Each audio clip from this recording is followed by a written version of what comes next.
Okay, so can anybody confirm? Can you see my screen on which title is numerical solution of partial differential Yes, sir. equation? Okay, thank you. So good afternoon, all of you. In today's session and after this session, in coming session, we will see numerical solution of partial differential equations. So we will start with the introduction. So in engineering or science or technology, there are so many occasions where you will come across a partial differential equations, and every time it will be very difficult or sometime it is impossible to solve such partial differential equations using the analytical methods. So for such type of problems, we will go with the numerical methods that will provide you the opportunity or a tool to solve the given partial differential equations, and the accuracy of such method is also very good. And related to where which are the different applications where you may come across partial differential equations, then fluid dynamics, fluid mechanics, heat transfer, boundary layer theory, elasticity, quantum mechanics, or even electromagnetic theory. These are the very few examples where there is a chance that you may come across partial differential equations, and those equations cannot be solved by using your traditional analytical methods, and there you need to go for numerical methods. Again, while solving such partial differential equations, finite difference methods are often used, and we will use finite differences to formulate the problem and to find out the solution of the same. Then in such type of method, the derivatives appearing in the equations, because as I mentioned, the equations are partial differential equations. So differential equations will be there. And if the degree of such equation or order is high, then analytical methods are difficult to implement. And that's why these are derivations we are going to replace with the finite approximations. And finite approximations means finite difference methods will be used. And again, the boundary conditions will also be given to you. So we will be using those boundary conditions to iteratively solve the problem and get the solution. Then the given equation is changed to a system of linear equations which are solved by iterative procedure. So when you convert the differential equations into finite approximations, and when boundary conditions are given or applied, then you will get n number of linear simultaneous equations. And we already studied in unit number 1 how to solve simultaneous equations numerically. So here we are combining the partial differential equations and the methods that we already applied for solving system of linear equations, and we are going to solve the same. Then this process is slow but produces good results in many boundary value problems. So the tools like ANSYS that you use for solving various types of problems, these are basically numerical tools, and these tools proved their accuracy, and that's why in many applications whatever solution we get by using numerical methods, we rely on those solutions. And nowadays we have tool like ANSYS where the fast computations we can get the result up to desired accuracy. So such tools are already available with us, and we can solve the complex problems related to partial differential equations, and we can get the solution up to desired level of accuracy. So this is a bit about the introduction of partial differential equations. Important takeaway is in many engineering problems we came across partial differential equations, and if the equation is complex we cannot solve by using analytical methods, and in that case we use finite differences and boundary values and we solve the problem by numerical methods. And in most of the applications or in real engineering problem we generally use the computation tools such as ANSYS for solving such type of problems. So here we will take simple examples and we will understand how we actually solve the problem, so that whenever you solve similar type of problem in ANSYS, you will understand what is exactly going on behind the screen or in the software or in the system, so that only on the screen you will get the output. But if you don't understand what exactly happening during the computation, then you may not understand its interpretation. So two things are very important. One is computation and how it is carried out. Okay, then we will start with the methods. So classification of second order equations. So generally there are different types of partial differential equations: first order, second order, third order, and so on. But in actual engineering problems, many a times we need to solve second order partial differential equations, and that's why in this particular syllabus or content we are going to see the equations which are up to second order. Again, they are related to, or they have two independent variables. So we were restricting the number of variables up to 2.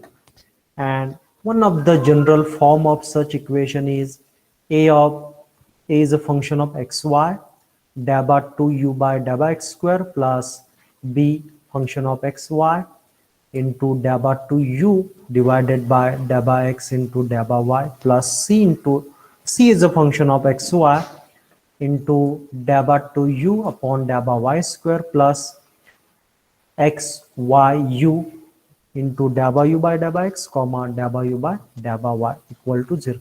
So this is a particular example we can say that represents a second order partial differential equation. And why we are calling it as a second order? Because you can see the order of the equation is 2. So we will take this as a very general example and we can try to develop some of the other equations and we will see then how to solve it.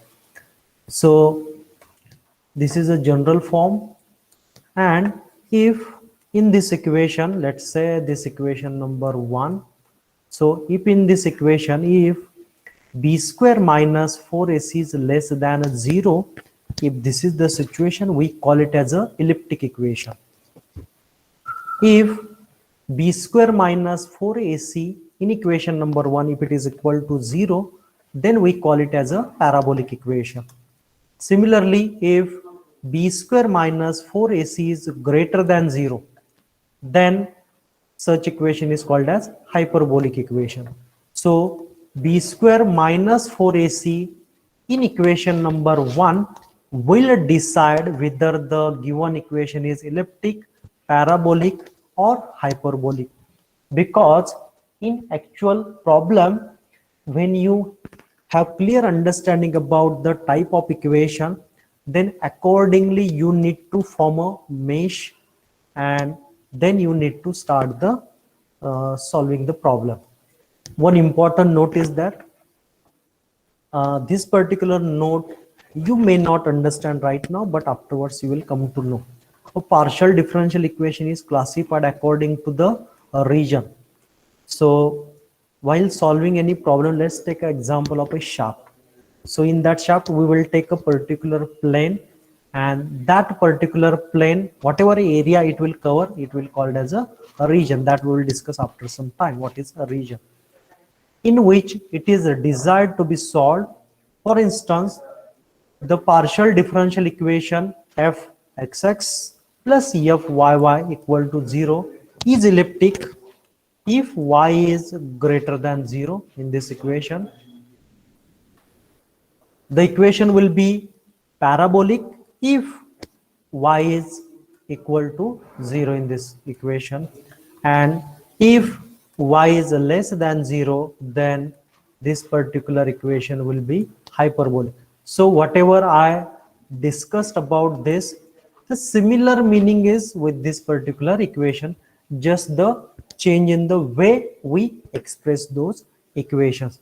Or if you find a difficulty to understand this particular note, then initially you can start remembering this particular approach, and slowly you will understand what I said in the note. Now, in case of finite difference approximation, especially in case of partial derivatives, generally, as I mentioned, we took an example of a shaft. So along the length of the shaft, if we take a cross section area, then you may see a circular cross section. So that circular cross section is a region or an area, let's say R. Or suppose if that shaft is having square cross section, and if you take a cross section along the length of that shaft, then you may see a region R which is of square, and in that square section we assume a axis, let's say X, and another axis, let's say Y.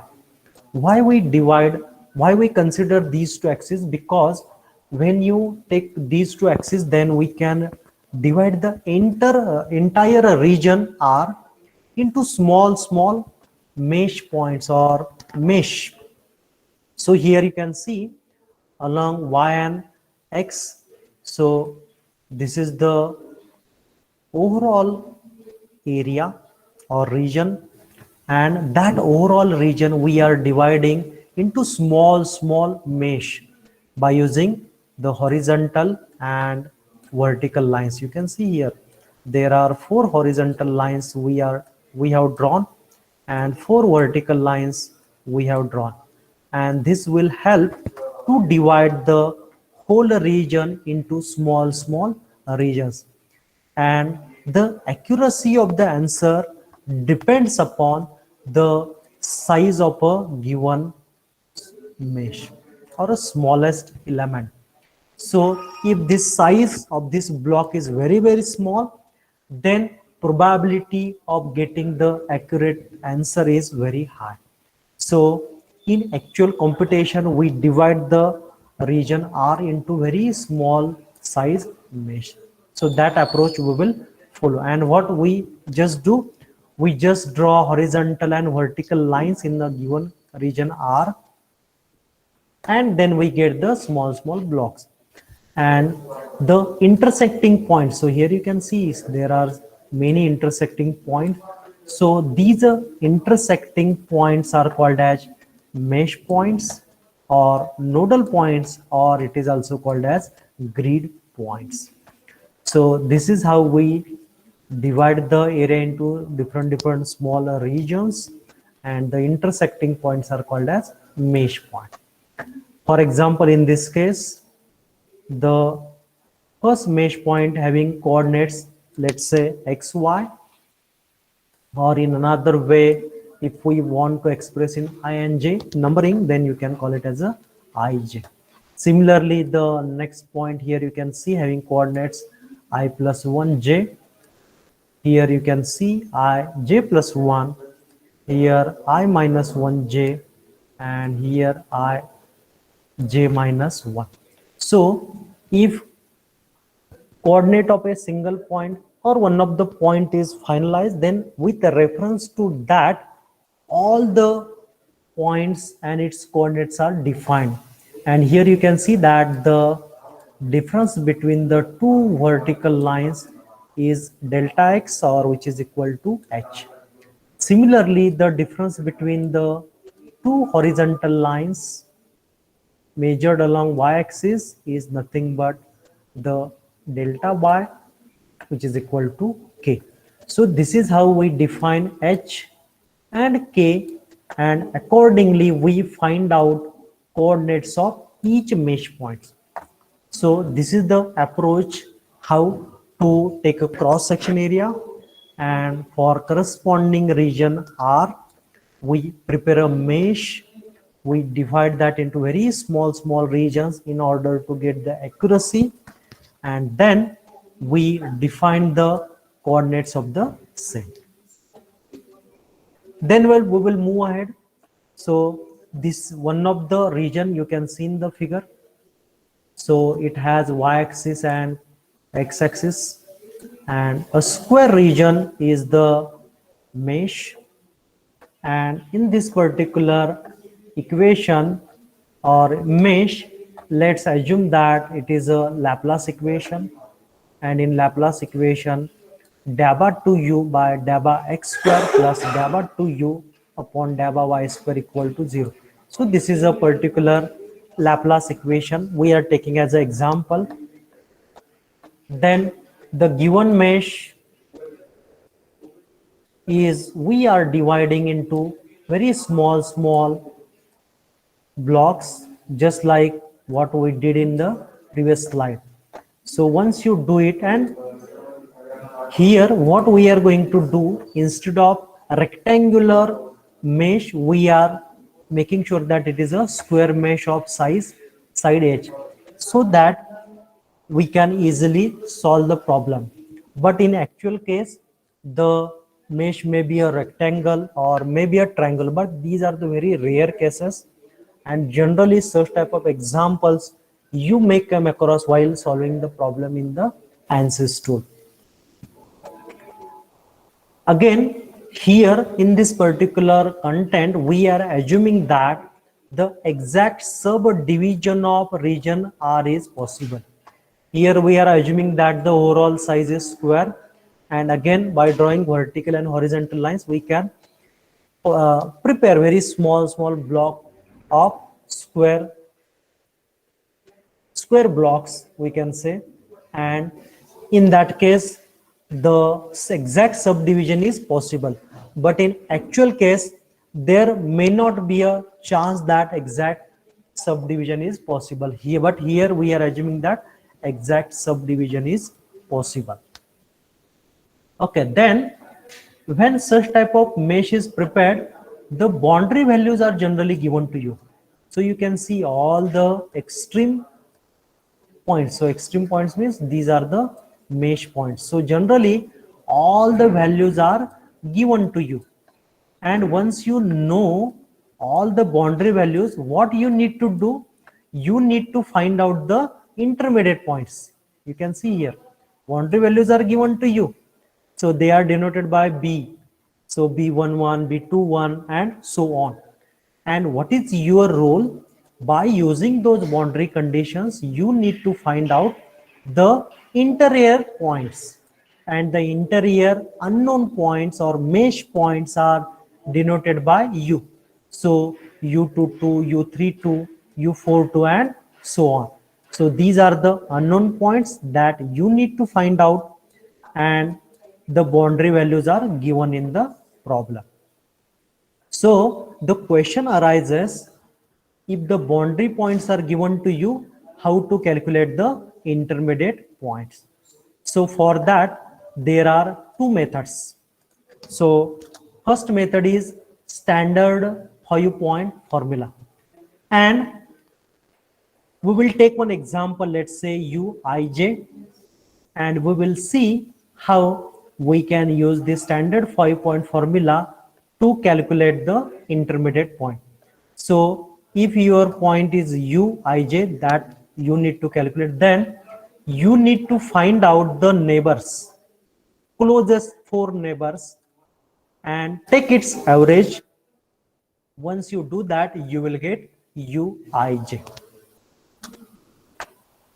Similarly, there is another formula which is called as a diagonal 5-point formula, and suppose you want to calculate the coordinates of uij or value of uij, then you will use the diagonal points of that mesh and you will take its average, and that will be the value of uij. So from this you may feel that, sir, we don't understand. So let's take one example. Let's say you are interested to find u33 by using standard 5-point formula. So what you will do, you will first of all, let's say you will use standard 5-point formula, means you will use closest neighbors. So for u33 there are in total 8 neighbors. So 1 2 3, this is 4, this is 5, this is 6, 7 and 8. So for u33 there are 8 neighbors, but in case of standard 5-point formula you will be using the closest neighbor. So when you check which are the closest neighbor, so u23, u43, u34 and u32. So these four are the closest neighbor if you compared with the remaining 4 neighbors. And closest neighbor is the distance point of view. So u23, u32, u43 and u34 are very close to u33 as compared to other point. So if you are using these 4 points, then that formula is called as standard 5-point formula. But if one of the value or more than one value from these closest neighbor is unknown, then what to do? So in that case you need to go for diagonal 5-point formula, and again in that case we use these 4 points which are rounded by a red color, and by using these 4 points you calculate the value of u33. And very important thing is that whenever it is impossible to apply standard 5-point formula, in that case only you need to go for diagonal 5-point formula. And whenever all the closest neighbors are known, that is in next iteration, you need to again go back to standard 5-point formula. While solving numerical, your understanding will improve. Again we will simplify and we will check how to implement or use standard 5-point formula. So we are interested in uij. So here you can see there is a point uij which is unknown, and we want to calculate the same by using standard 5-point formula. So what I will be doing, I will be taking the average of 4 neighbor. So let's say first point ui minus 1j. So here this is the first point. Second is ui plus 1j. This is second point. Then ui j plus 1. This is third point. And ui j minus 1. This is the fourth point. We take addition and then we divide it by 4.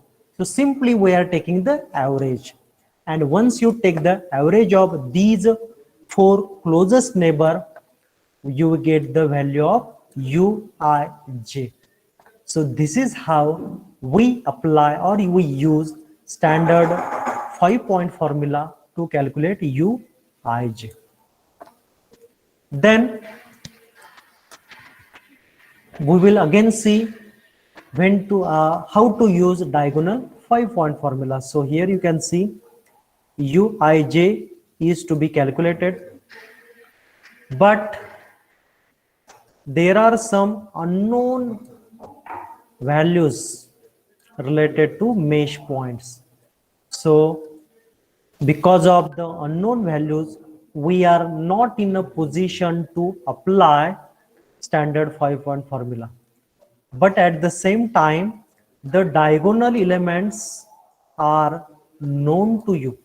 So here diagonal elements are u I minus 1 j plus 1, u I plus 1 j plus 1, u I plus 1 j minus 1, and u I minus 1 j minus 1.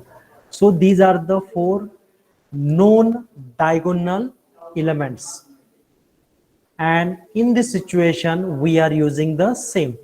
So when we do this process, then we say that we are calculating uij by using diagonal 5-point formula. So here you can see ui minus 1 j plus 1 first point, ui plus 1 j minus 1, you can see here ui plus 1 j plus 1 third point, and last point is ui minus 1 j minus 1.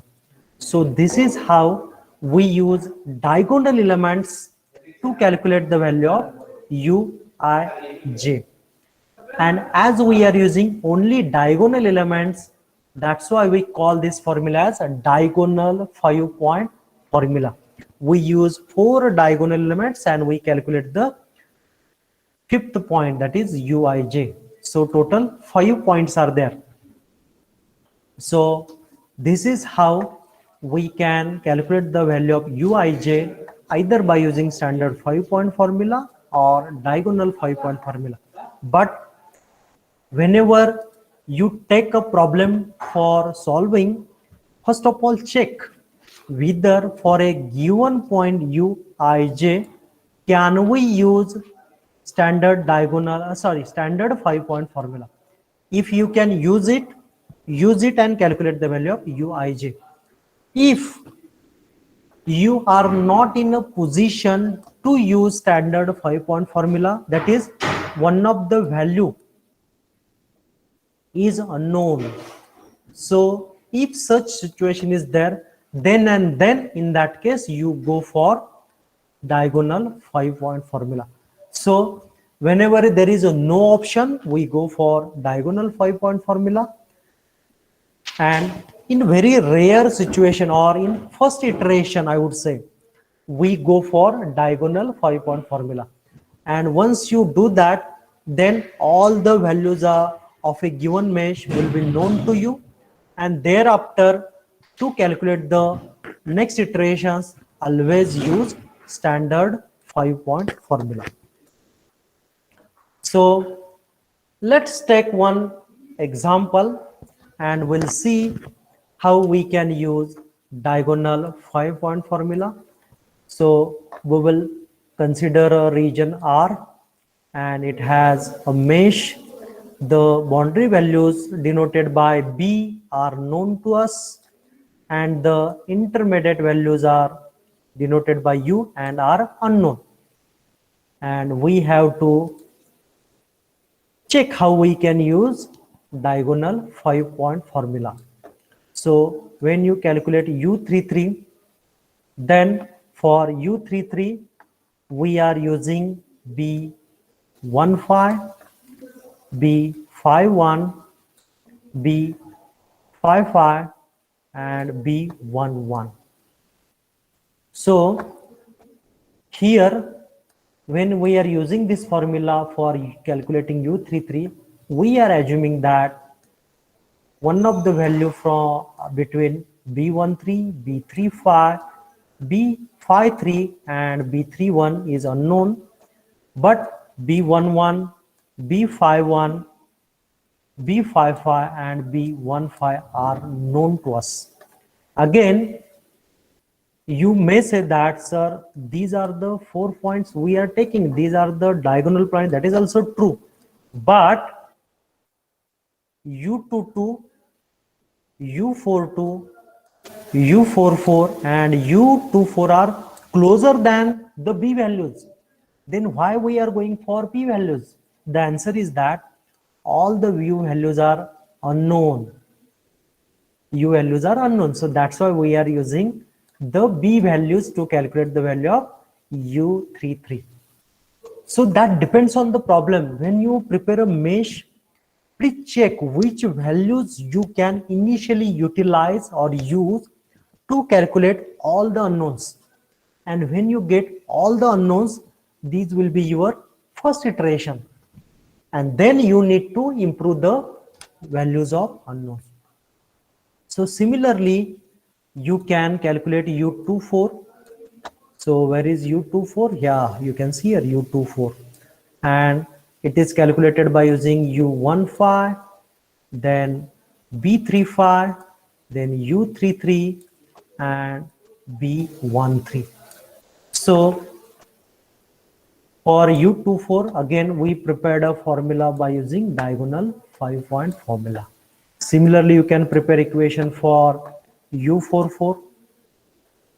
So U44 is here. So we will use B35, then B55, then B35, and U33. Similarly, we can prepare a formula for U42. So here it is U42. So B51, B35, BU33, and B31. Similarly for U22, so for U22, you can use B13, B11, B31, and BU33. So this is how, based on the availability of the diagonal points, we can calculate the unknowns. Similarly, we will see some examples how we can apply standard 5-point formula to compute the remaining interior points. So let's say we will taking some examples. So let's say U23, where is U23? Here it is U23. So for calculating U23, we can use B13, U24, U33, and U22. So this is how we can prepare equation for U23 by using standard 5-point formula. Similarly for U34, here you can use B35, U44, U33, and U24. Similarly for U43, you can go with U33, B53, U44, and U42. And again for U32, you can use U22, U42, U33, and B31. So these are the some of the examples through which we saw how we can use standard 5-point formula or diagonal 5-point formula to calculate interior points. Now, once you see this slide number 39 and slide number 40, by using either standard 5-point formula for sum of the unknowns and diagonal 5-point formula for sum of the unknowns, you will get all the interior values. So you can calculate all the values of U, but these all the values of U will be your first approximations. These are not true values or actual values. These are the first approximate values. Now what we need to do, we need to refine those values and we need to improve the values of U's. So whatever value will be getting for U, let's say U24, this will be the first value for or first approximation for U24, and we need to improve the accuracy of the same. Now how to improve the accuracy of the same?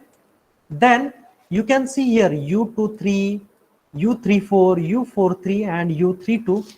When you look at those equations, we can say that these are the simultaneous equations, and we can solve the simultaneous equation in order to improve the value of U23, U34, U43, U32, and remaining values. And in this particular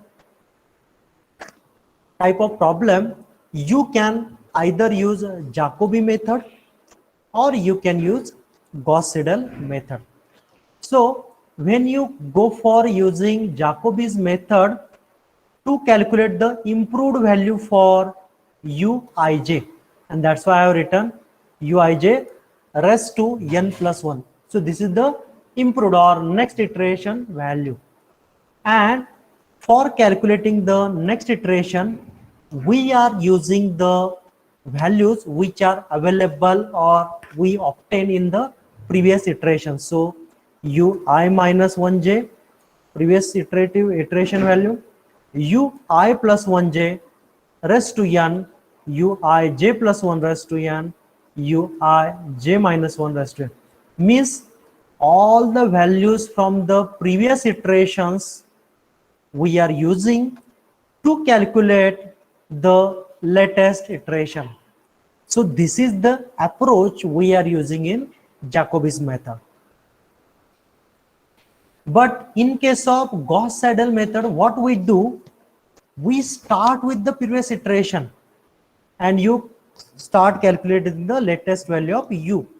But during that process, whenever you apply standard 5-point formula, you may realize that for some of the points you have latest values. So here you can see for 2 occasions you use the values from previous iteration, but there are 2 occasions where you have latest iteration value. So instead of using the previously estimated value, you can use the latest value.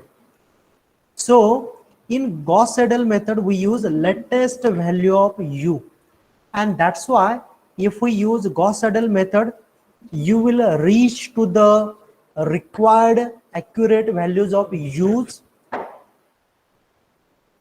more quickly by using Gauss-Seidel method.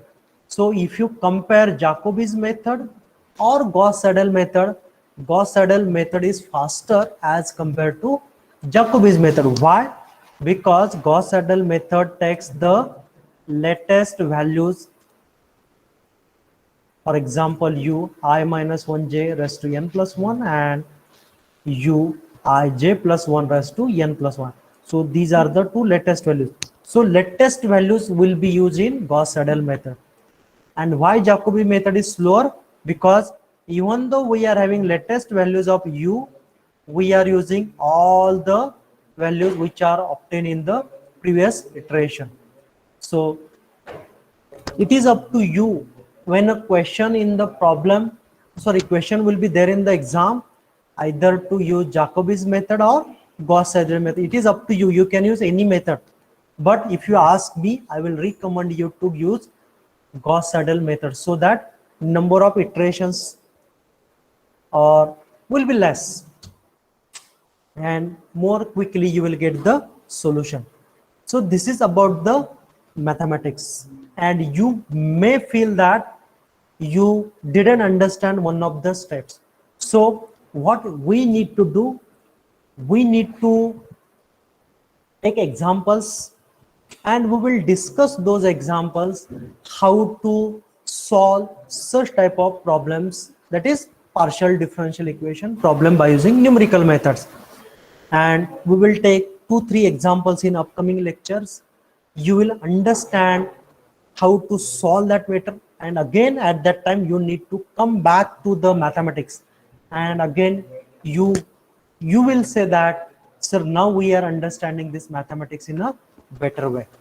So what we will do, we will stop this particular session here, and in upcoming sessions we will